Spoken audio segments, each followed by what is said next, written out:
So I guess I want to start just by asking, did you go to any rallies? We were campaigning all weekend, Yeah. but we had our volunteers out in force at all the rallies across the state. It was really inspiring to see how many people showed up, growing momentum across the state, across the country, I think. How is the campaign going in general? It has just surpassed all of my expectations when I got into this. The number of people signing up to donate, the number of people signing up to volunteer.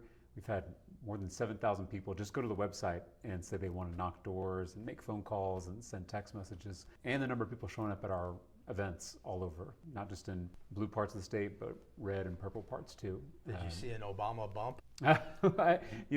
We certainly saw a lot more attention after the former president made those kind remarks. There's this young state rep, James Talarico, who was on there a while back out of Texas. Oh, that guy's good, right? He's terrific. A really talented young man. I mean, it's one of those pinch me moments. You got your name a little wrong, right? That's right. James Talarico. At the rallies, we saw a lot of people turn out, and then after the rallies, we saw the current president post an AI video dumping a plane of shit on people. You've been so good about communicating with people, about being kind to each other, being good to people. How do you explain so many people being willing to overlook that kind of behavior? Well, I didn't even know that video existed. You haven't seen that I yet? haven't, no. Oh my God. Okay. And I probably won't. Sounds like I got the gist of it. Well, so basically what it was is an AI video of him in a plane.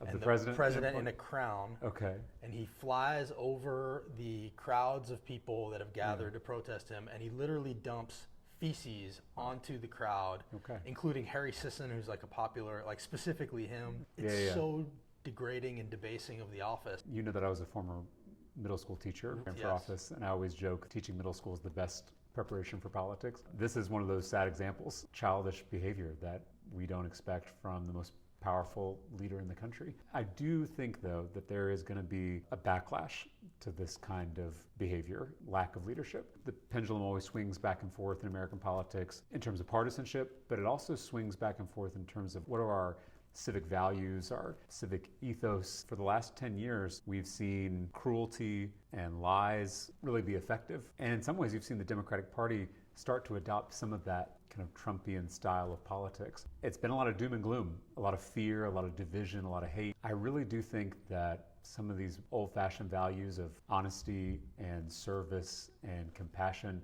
I think those values are going to make a comeback. I may be naive, and we could talk a year from now and see if that's true, but I really do think that people are looking for some of those values that they grew up with. Every parent, whether they're a Republican or a Democrat, instills in their children. I think people want to see those values reflected in our leadership again. I really do. Well, I mean, I think you're right. I think that's a big part of why you've got Barack Obama talking about you in these interviews, because you do instill a lot of that. Does it feel like you need to find where the line is between that and also being willing to stand up to what's going on? But it's really important when you stand up to a bully not to become a bully yourself.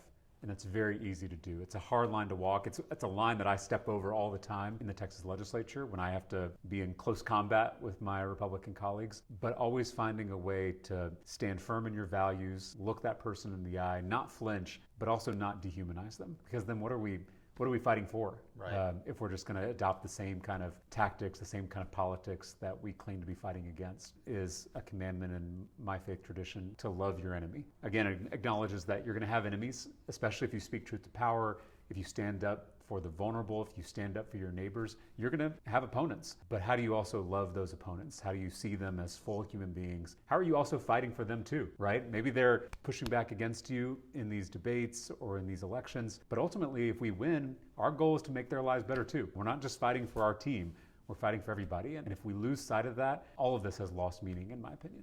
You do a really good job of speaking to people about faith. You give sermons on Sundays. I do. You're a grandson of a Baptist preacher. Yep. How do you walk the line between, obviously a lot of Democrats believe separation of church and state, but also meeting people where they are? You do a really good job of speaking to people about that. I think very often Democrats avoid that intentionally and leave a vacuum to be painted as the anti-God party. Yes. How do you think about that? Well, I'm probably the fiercest defender of the separation of church and state in the Texas legislature. I've gone toe-to-toe against my colleagues when they push these Christian nationalist bills to use governmental power, state power, to force our religious tradition on every Texan against their will. I was brought up to believe that the separation of church and state is a sacred boundary. And it doesn't just protect the state, it also protects the church. It was Protestant Christians who fought for that religious freedom in our First Amendment, that establishment clause that prevents the state from picking and choosing between all these diverse traditions, including within Christianity. There's a lot of differences between the various denominations, between Catholics and Protestants. We should celebrate and protect religious diversity in this country. And if we start to erode that boundary in the First Amendment, it's a threat to all of our religious liberties. So that's one. Two, I would say to my fellow Democrats, the separation of church and state institutionally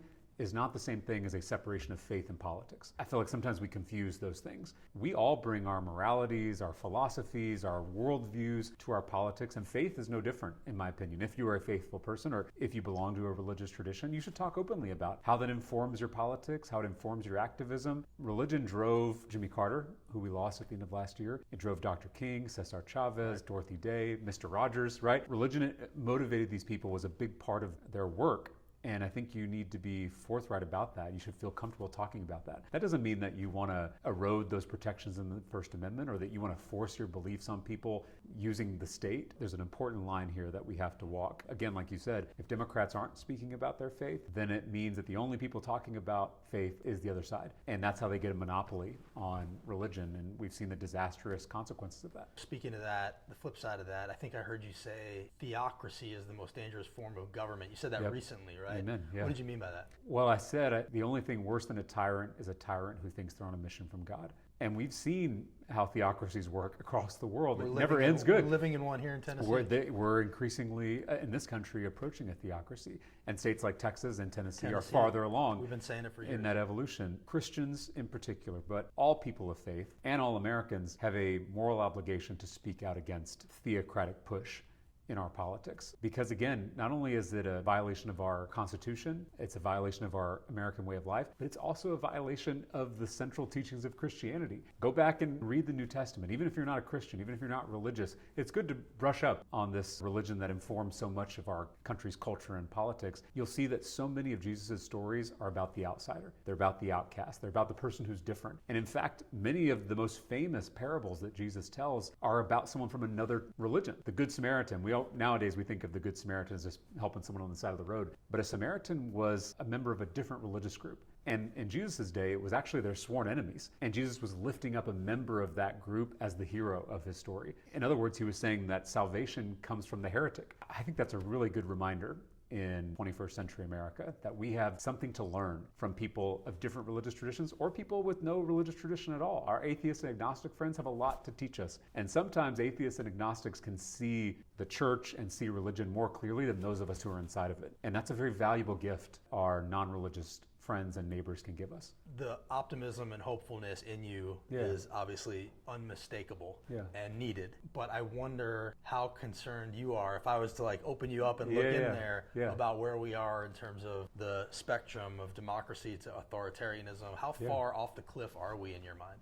I mean, I think we're approaching that cliff a lot faster than people think. And we have to be clear about that. It doesn't mean we should be afraid. Fear doesn't do us any good. This is a time for courage, not only from public officials, but also from journalists and from ordinary citizens. Well, I mean... Hear that, Tennessee media? I mean, oftentimes new media is doing more journalism than some of our corporate legacy media. Regardless of where you are in this system, whether you're on the outside or the inside, we all have to be courageous in this moment. And we have to be hopeful. Hope is a dangerous thing, even in little bits, because it motivates people to do extraordinary things. It motivates people to show up in communities across the country for these marches and these rallies during a time when the president is cracking down on political dissent and political opponents. That's courage. And there's nothing more American, nothing more Texan than showing that kind of bravery, that kind of courage. And I know that's a value here in Tennessee too. And we have to remember that as we are fighting back against this extremism and this corruption in our politics. You had not seen the AI video. Have you seen the video of him demolishing the White House today?